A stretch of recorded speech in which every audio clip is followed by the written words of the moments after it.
vamos ya con nuestro invitado, Yaxel Román, geopolítico, experto en relaciones internacionales, un analista político brillante. Con Yaxel vamos a comprender, ¿verdad?, en las elecciones de los Estados Unidos, todo lo que concierne a este día, lo que esto significa para el mundo, para la democracia y lo que podemos esperar en la noche de hoy. Yaxel, buenas tardes.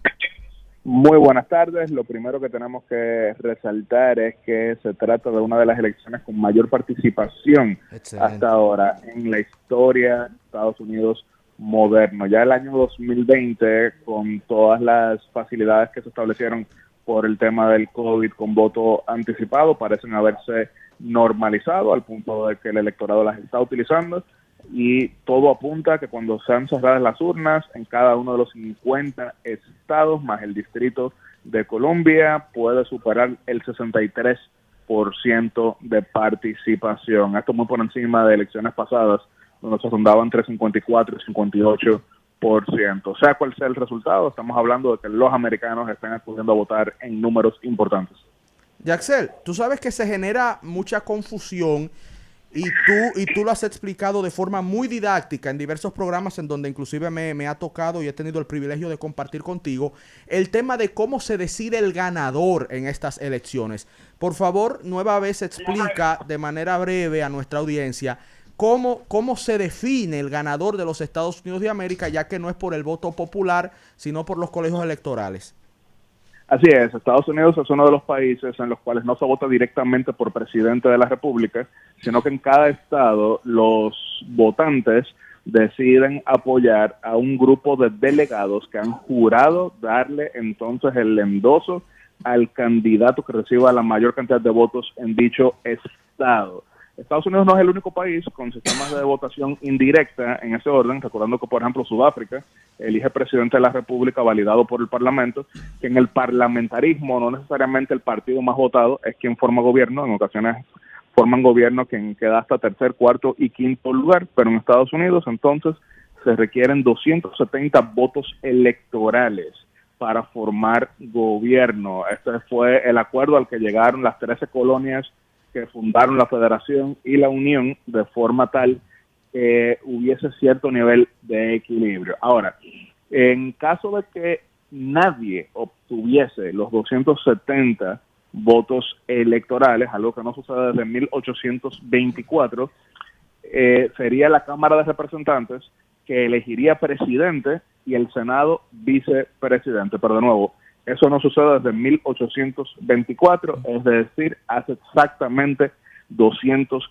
años. En aquel momento terminó siendo presidente John Quincy Adams por encima de Andrew Jackson, que llegó al poder entonces ya más adelante. En Estados Unidos también tenemos que recordar que el día de hoy se está eligiendo la totalidad de la Cámara de Representantes y un tercio del Senado. Sí, más allá del formalismo del conteo y la espera de resultados, que cuando ya los comandos de campaña se dan cuenta quién es el ganador, hoy mismo.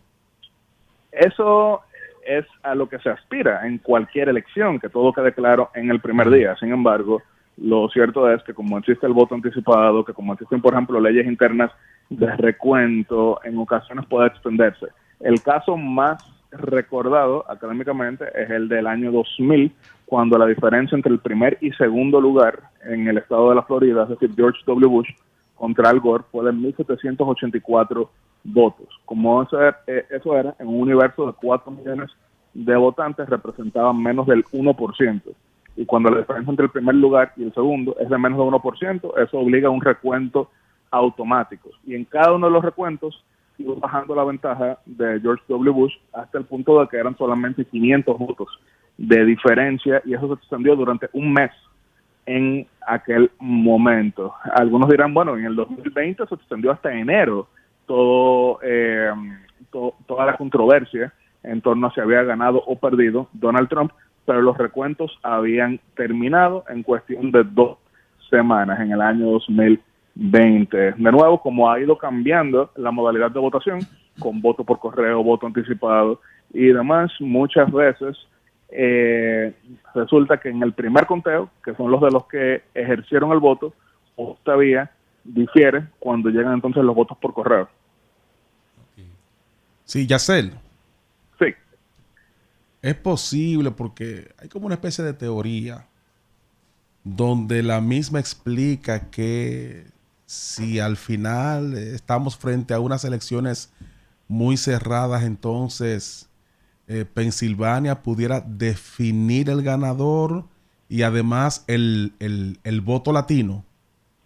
100%. De hecho, hoy la prestigiosa revista Político de Estados Unidos, así se llama Político, tiene un artículo en el cual detalla muy minuciosamente cómo una cantidad importante de dominicanos y puertorriqueños llevan desde hace 20 años mudándose a Reading, Pensilvania, más que todo, y se han convertido en un bloque votante mucho más competitivo que cuando vivían previamente en otros estados. Porque, por ejemplo, en Pensilvania, la mayoría de dominicanos que ahí se encuentran no son dominicanos que salieron de aquí.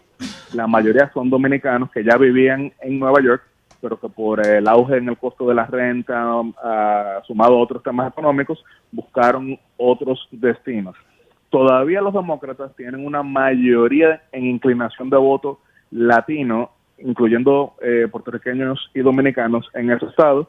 La estrategia de Donald Trump ha sido lograr suficiente apoyo en ese segmento que, sumado a los demás que él sí domina, eso pudiera darle una mayoría. Pero no hay un camino para Donald Trump ganar la presidencia si no logra ganar Pensilvania. Ahora, si en los conteos de esta noche vemos que hay una mayoría republicana en el estado de Pensilvania, esto va a seguir hasta la madrugada. Pero Pensilvania es que va a trazar la pauta esta noche. Yo sí quiero resaltar que no existe el voto hispano como tal, pero sí existen votantes hispanos. ¿A qué me refiero con eso?